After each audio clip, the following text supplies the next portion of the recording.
আসসালামু আলাইকুম গাইস, আশা করি সবাই ভালো আছেন। আমি চলে এসেছি নতুন একটি ভিডিও নিয়ে, যেখানে আমরা শিখবো টাইম সিকোয়েন্স।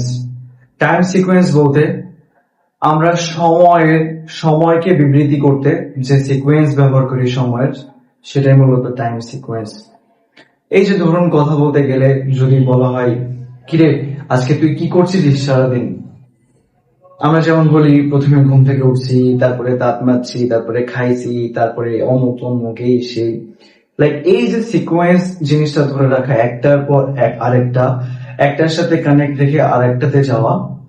সো এই সিকোয়েন্সটা আমরা আজকে শিখবো, how to express it on time.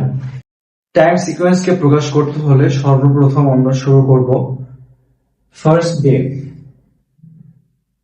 Time সিকোয়েন্সে প্রথমে আমরা একটা ঘটনাকে বিবৃতি করতে গেলে ফার্স্ট দিয়ে শুরু করব, তারপরেরটা শুরু করব নেক্সট, তারপরেরটা দেন, তারপরেরটা আফটার দ্যাট, তারপরেরটা ফাইনালি, দ্যাট মিনস শেষ। ফাইনালি দিয়ে আমরা শেষ করব, ফার্স্ট দিয়ে শুরু করব, ফাইনাল দিয়ে শেষ করব। এটা হয় কি, আপনার কনভারসেশনে যখন আপনি কোনো মানুষকে আপনার কোনো স্টোরি বা কোনো ঘটনা বা কোনো বিবৃতি দিবেন, যখন এই সিকোয়েন্স গুলা মেনটেন করবেন, কনভারসেশনটা তখন আরো বেশি স্মুথ হবে, আরো স্মার্টার হবে। তো চলুন দেখি। ফার্স্ট, ওকে, সো আমি নর্মালি ডেইলি বেসিস একটা রুটিন নিয়ে আমি আলোচনা করতেছি, আমি বলতেছি first, like first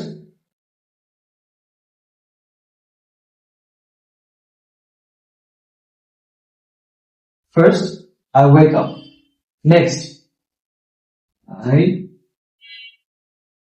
brush my teeth. Okay. Then, তারপরে আমি কি করি? তারপরে আমি আমার খাবার খাই। তাহলে I have my breakfast. Okay? তারপরে আমি কি করি? Then, after that, I take my bag. তারপরে আমি আমার ব্যাগটা নেই। Finally, I go to school. So, ব্যাপারটা দেখেন, আপনি বলেন first I wake up, next I brush my teeth, then I have my breakfast, after that I take my bag, and finally I go to school. So বাংলায় বলতে গেলে যেমনটা হয়, like প্রথমে আমি এটা করছি, তারপরে এটা করলাম, তারপরে এটা, তারপরে এটা।